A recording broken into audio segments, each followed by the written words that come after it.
आज हम आपके साथ एक और चौंकाने वाले मामले पर नजर डालने जा रहे हैं। और आज हम बात करने वाले हैं दादा शिवबली और पोती कल्पना के केस के बारे में। इस घटना की शुरुआत होती है बुलंदशहर के एक छोटे से गांव मुरलीपुर से। यहां रहने वाली थी 19 साल की कल्पना। ये अपने कॉलेज की पढ़ाई पूरी कर रही थी। प्रतिदिन विद्यालय जाती, विद्यालय से घर आती। इसके घर में माता पिता, एक छोटा भाई और एक छोटी बहन थी। कल्पना अपने माता पिता की सबसे बड़ी बेटी थी। इंटर की परीक्षा उत्तीर्ण करने के बाद ये कॉलेज में पढ़ाई कर रही थी। कल्पना का एक दादा है शिवबली, जिनकी उम्र 60 से 65 साल के करीब है। ये पहले रेलवे में नौकरी करते थे, अब रिटायर हो गए हैं। अच्छी खासी पेंशन पाते हैं। गांव में इनकी काफी इज्जत थी। लोग इनको मान सम्मान देते थे। जिधर यह गांव में निकल जाते, लोग प्रणाम करते, नमस्ते करते। गांव में मानिंदा आदमी थे। लेकिन इन्हें क्या पता था कि इनकी अपनी पोती के साथ ऐसी घटना होने वाली है जो पूरे गांव में इनकी बदनामी कर देगी। कल्पना के पिता रमेश खेती किसानी का काम करते थे। ज्यादा पढ़े लिखे नहीं थे, क्योंकि जब शिवबली नौकरी करते थे और अच्छे खासे पैसे कमाते थे, तब रमेश उन्हीं पैसों से अय्याशी करता था। गांजा, शराब जैसे नशों का सेवन करता था। पढ़ाई में ध्यान नहीं देता था। इसीलिए शादी के बाद यह खेती किसानी का काम करता था। अब इस परिवार में अच्छा खासा बड़ा मकान था। सबके लिए अलग अलग कमरे थे। ऐशो आराम की कोई कमी नहीं थी। शिवबली भले ही वृद्धावस्था में थे, लेकिन इन्होंने अपने शरीर को काफी मेंटेन करके रखा था। सुबह 4 बजे उठते, टहलने जाते, थोड़ी बहुत कसरत करते। सुबह होते ही 2 लीटर का लस्सी या दूध पी जाते। शरीर को बहुत ही फिट रखते थे। शिवबली अपनी पोती कल्पना को हमेशा 100-200 खर्च के लिए पैसे दिया करते थे। इसीलिए कल्पना अपने दादा को बेहद पसंद करती थी और उनके साथ ज्यादातर समय बिताया करती थी। लेकिन 15 मार्च 2024 की बात है। कल्पना विद्यालय से शाम को घर आती है, अपना बैग रखती है और अपने कमरे की तरफ चल देती है। देखती है कि उसके कमरे का दरवाजा खुला हुआ है और उसके दादा शिवबली अपनी लुंगी उतारे बिल्कुल गलत अवस्था में कुछ कर रहे हैं। सरसों का तेल बराबर में था। यूं कहें कि वह कुछ गलत कर रहे थे। कल्पना कोई छोटी नहीं थी, कॉलेज में पढ़ रही थी। सब कुछ अच्छे से जानती थी कि आखिर उसके दादा क्या कर रहे हैं। छुपकर वह कुछ देर तक अपने दादा को देखती है, फिर दबे पांव आ जाती है और दूसरे कमरे में जाकर कपड़े बदलती है। एक बर्तन गिरा देती है। बर्तन की आवाज सुनकर उसके दादा तुरंत लुंगी पहनकर कमरे से बाहर निकलते हैं और अपने कमरे में चले जाते हैं। कल्पना तुरंत अपने कमरे में जाती है और देखती है कि उसके कपड़े काफी इधर उधर बिखरे पड़े हैं। उसके अंदर वाले कपड़ों को किसी ने मसला था और उनमें गंदी हरकतें की थीं। कल्पना यह सब सोचकर दंग रह गई कि आखिर उसके दादा की इतनी उम्र हो गई और वह ऐसी हरकतें कर रहे हैं। कल्पना अपने दादा से कुछ नहीं बोलती। इसी के बारे में सोचना शुरू कर देती है। शाम होती है। सब लोग खाना पीना खाकर अपने अपने कमरे में सोने के लिए चले जाते हैं। कल्पना रात में कुछ देर तक अपने दादा की इन्हीं हरकतों के बारे में सोचती है। आधी रात का समय होता है।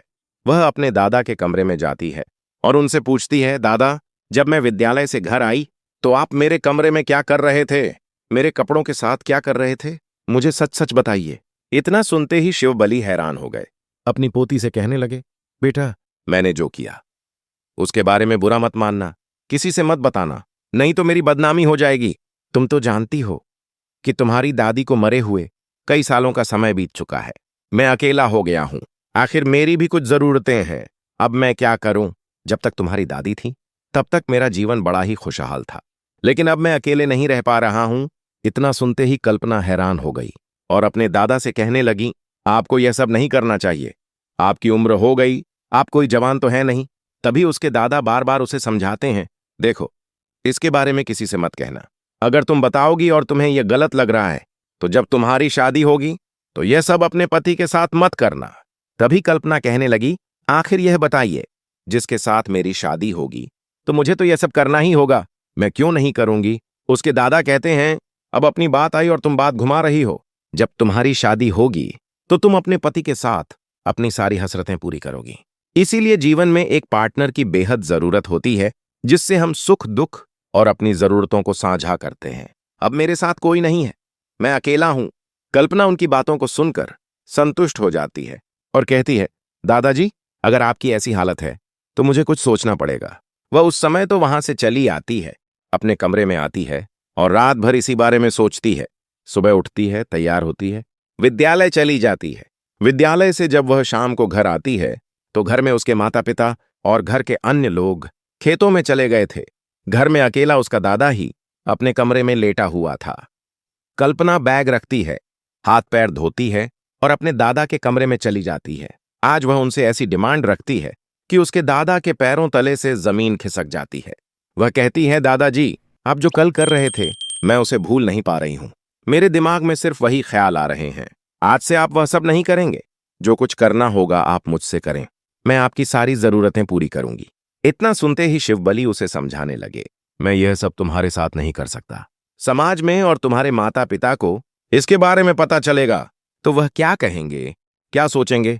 तुम मेरे रिश्ते में क्या हो और मैं तुम्हारे साथ कभी भी ऐसा नहीं करूंगा। लेकिन कल्पना बार बार रिक्वेस्ट करने लगी, आप अकेले हैं, काफी सालों से अकेले रह रहे हैं। यह सब मुझसे देखा नहीं जा रहा। जब आप मुझे खर्च के लिए पैसे दे सकते हैं, मेरी हर जरूरत पूरी कर सकते हैं, तो मैं आपकी इतनी जरूरतें क्यों नहीं पूरी कर सकती? मुझे यह कर लेने दीजिए। मैं भी यह जानना चाहती हूं कि आखिर इससे कैसा लगता है। शादी के बाद भी मुझे यह सब तो करना ही है, तो आपके साथ ही करूंगी तो ज्यादा अच्छा रहेगा। पहले तो शिवबली नहीं माने, लेकिन जब बार बार पोती रिक्वेस्ट करती है तो दोनों एक होने शुरू हो जाते हैं। दादा अपनी पोती को उसके कमरे में ले जाता है और धीरे धीरे से उसके करता है। कल्पना को पहले बहुत दर्द का सामना करना पड़ता है, लेकिन धीरे धीरे वह संभल जाती है। रिश्ते बनाने के बाद शिवबली कल्पना को कुछ पैसे देता है और कहता है, ये पैसे रख लो, तुम्हें खर्च के लिए काम आएंगे। कल्पना बेहद खुश हो जाती है, क्योंकि आज उसके दादा ने उसे जो दिया था वह जीवन में उसे कभी नहीं मिला था। वह अब महसूस कर चुकी थी कि आखिर पति पत्नी के बीच में क्या होता है। अब वह रोज शाम को सबके सोने के बाद अपने दादा के कमरे में जाती और रात भर उनके साथ रहती। घर वालों को कभी शक नहीं हुआ, क्योंकि दादा और पोती थे। बचपन से कल्पना अपने दादा के साथ सोती थी, इसीलिए घर का कोई सदस्य इस पर शक नहीं करता था। और बराबर यह सिलसिला 6 महीनों तक चलता है। 6 महीने बाद कल्पना को एक दिन काफी उल्टियां आने लगती हैं। उसकी तबीयत बेहद खराब हो जाती है। उसके पिता रमेश उसे अस्पताल ले जाते हैं। जब कल्पना का चेकअप किया गया तो पता चला कि कल्पना 4 महीने की गर्भवती है। यह सुनते ही उसके पिता का कलेजा फट गया। माथा पीटने लगे। बेटी से बार बार पूछने लगे, आखिर बेटी, तुम्हारे साथ किसने क्या किया? तुमने किसके साथ यह सब किया है? पहले तो कल्पना कुछ नहीं बताती, लेकिन जब उसके पिता, उसकी मां और घर के सभी सदस्य बार बार प्रेशर बनाते हैं, तब कल्पना बता देती है कि यह सब उसने अपने दादा के साथ किया है। जब रमेश को यह बात पता चली कि उसके पिता ने उसकी बेटी के साथ गंदा काम किया, तो वह तुरंत पिता को फोन करता है, घर बुलाता है और बताता है कि कल्पना गर्भवती है। शिवबली के पैरों तले से जमीन खिसक गई।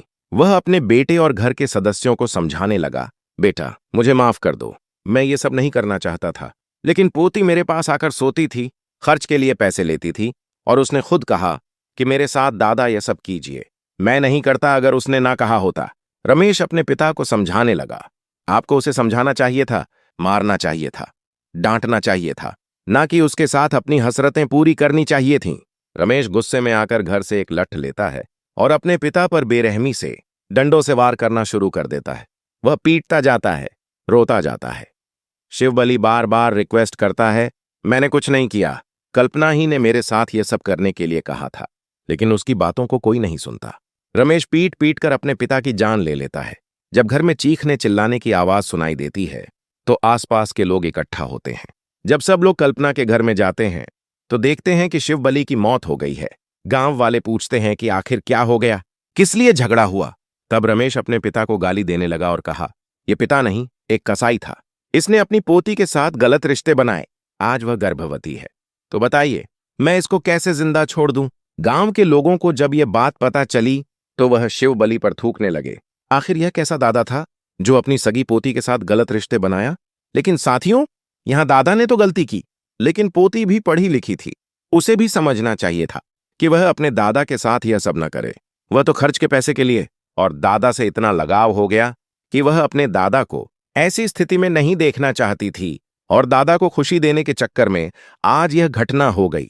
दोस्तों, इस घटना को सुनाने का मकसद किसी को दुखी करना या परेशान करना नहीं है, बल्कि आपको सतर्क और जागरूक करना है। हमारा कहना बस इतना है कि आज के दौर में विश्वास करना बड़ा ही मुश्किल है।